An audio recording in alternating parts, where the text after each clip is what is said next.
Close your eyes for a second and imagine this. You wake up before sunrise. The air is cold. There are no lights to flick on, no phone to check, no kitchen stocked with food. Outside your small shelter, the world is dark and silent and completely indifferent to whether you eat today or not. You have one thing, one simple thing sitting in your hands. A dense, rough, slightly burnt piece of something made from crushed wild grass, water, and fire. That's it. That is your meal. That is your medicine. That is your survival. Now here's what I want you to think about as we start this story. That crude, barely recognizable piece of food in your ancient hands. It's the same thing you toasted this morning for breakfast. The same food that's been sitting in the center of human civilization for over 10,000 years.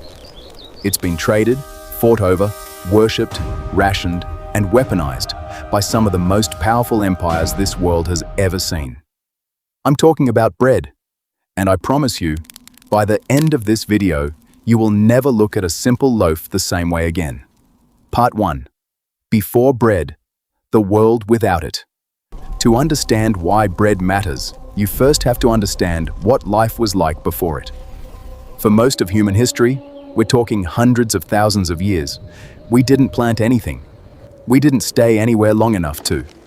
We were hunters and gatherers, constantly on the move, following animal herds, tracking seasonal fruits, always searching, always chasing the next meal. It was exhausting, and it was fragile. One bad season, one disappearing herd, and entire groups of people could simply starve. But somewhere around 10,000 years ago, something shifted. Something small, almost accidental, and yet so profound, it rewired the entire course of human history. People started noticing certain wild grasses, specifically the seeds of those grasses. They discovered that if you gathered those seeds, ground them down between two stones, mixed them with a little water, and pressed that paste against something hot, a stone, a fire, you got something edible, something filling, something that didn't spoil as quickly as meat. It wasn't glamorous. Early flatbreads were hard, dense, and probably tasted like not much at all. But they had something no other food could offer at the time. They were storable, portable, reproducible. And once people realized you could actually plant those grasses and grow more of them, intentionally, in one place, year after year, everything changed. You didn't have to wander anymore.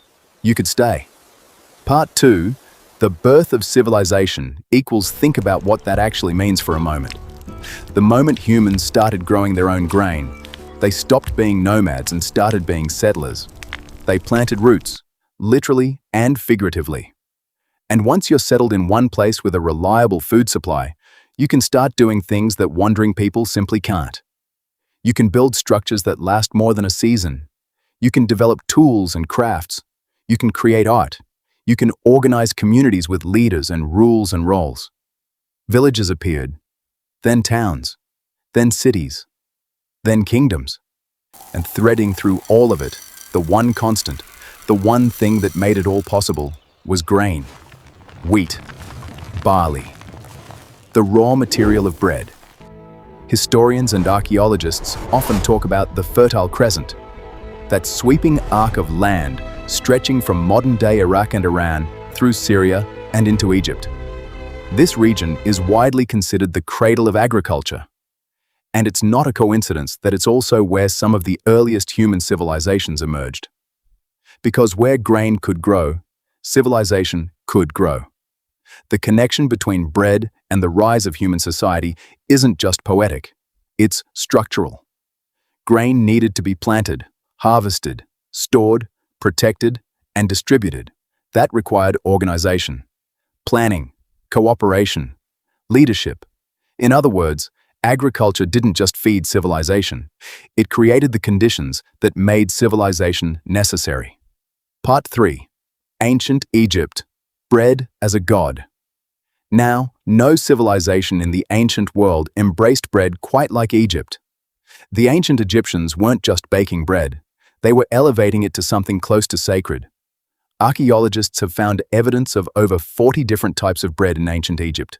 Round loaves, flat loaves, loaves shaped like animals and figures, loaves baked as religious offerings and placed in tombs so the dead would have food in the afterlife. Let that sink in. These people believed the world beyond death still required bread. That's not just sustenance, that's meaning. But bread in Egypt wasn't only spiritual, it was deeply, urgently practical. And here's where it gets fascinating. The workers who built the Great Pyramids, those massive, impossible monuments that still stand today, were not, as many people once believed, slaves forced at knife point to drag stone blocks through the desert. Many of them were paid laborers, skilled workers. And what were they paid with? Among other things, bread, beer, grain. There are actual records, ancient papyrus documents, that describe the rations workers received. Bread was currency. Bread was salary. Bread was the economic unit that made large-scale construction projects possible. And at the center of all of this was the Nile River. Egypt was surrounded by desert on nearly all sides, but the Nile flooded its banks every year, depositing rich, dark silt across the floodplains. That soil was extraordinarily fertile. It grew wheat in abundance. And that wheat, that grain, was the source of Egypt's wealth, its stability, and its power. But here's the dark side of that dependency. When the Nile didn't flood properly, when the harvest failed, the consequences were catastrophic. Historical records describe years when grain shortages led to widespread hunger, social unrest, and political instability. A bad crop wasn't just an agricultural problem. It was a national crisis.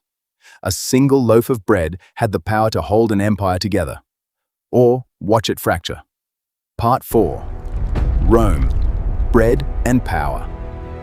If Egypt understood bread as life, Rome understood bread as control. The Roman Empire, at its peak, was one of the most sophisticated and calculating political machines the world has ever produced. And its leaders grasped something that most rulers throughout history have eventually learned the hard way. A hungry population is an unstable population. So Rome made a decision that was as practical as it was calculated. They began providing free or heavily subsidized grain to the citizens of Rome. At certain points in Roman history, hundreds of thousands of people received regular grain distributions from the state. This became known by a Latin phrase, panem et circenses, bread and circuses. Give the people food, give them entertainment. Keep them distracted and fed, and they will not revolt. They will accept your leadership. They will stay calm. It sounds cynical, and in many ways it was. But it also worked. For centuries, Roman leaders used grain supply as a tool of governance just as effectively as any army or law. And protecting that grain supply became a military priority. Rome's grain came from across the Mediterranean, from Egypt, from North Africa, from Sicily. Enormous fleets of ships transported it back to the city. Control the sea lanes, control the grain, control the empire. When Rome's supply chains were disrupted, by war, by bad harvests, by political instability, the consequences rippled through the entire civilization. Bread shortages in Rome didn't just mean hunger, they meant riots, assassinations, the collapse of political careers. History's most powerful empire ran, in large part, on flour and water. Part 5. The Medieval World. Bread and class. Move forward several centuries to the Middle Ages, and bread is still everywhere. But now it's doing something else. It's telling you exactly who you are. In medieval Europe, the color of your bread wasn't just a preference. It was a social signal. The wealthy ate white bread, bread made from finely sifted, refined flour. It was soft, light, expensive to produce, and a visible marker of status. The poor ate dark bread, dense loaves made from rye, barley, or wheat bran, the parts of the grain that wealthy people discarded. It was filling and nutritious in its own right, but it was considered inferior, coarser, a food for the laboring classes. Think about that for a moment. The same basic ingredient, grain, separated into categories that reinforced the social hierarchy of an entire civilization. The bread on your table told the room who you were and where you stood in the world. In some medieval households, bread served double duty in a particularly striking way. Thick, stale loaves called trenchers were used as plates. You'd pile your food on top of a flat piece of old bread, eat from it, and then either eat the bread itself or give it to servants or the poor. The plate you ate from was edible. And even which trencher bread you received, or whether you received one at all, reflected your position in the household. Bread wasn't just food in the Middle Ages, it was a mirror. Part 6. Revolution, Crisis, and the Power of a Missing Loaf. There is a moment in history that captures, more vividly than almost any other, just how explosive bread can be when ordinary people can't access it.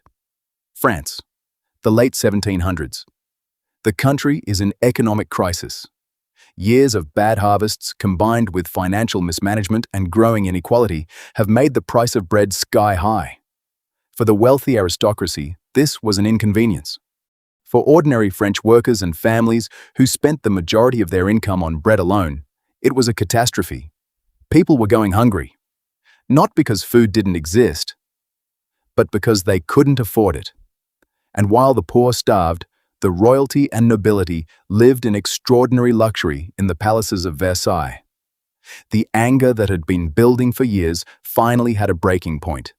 And bread, the absence of it, the unaffordability of it, was one of the central sparks that ignited the French Revolution. There's a story, probably apocryphal but deeply symbolic, that when told the poor had no bread, a member of the French royal court responded with something along the lines of, "Let them eat cake." Whether it was actually said doesn't really matter.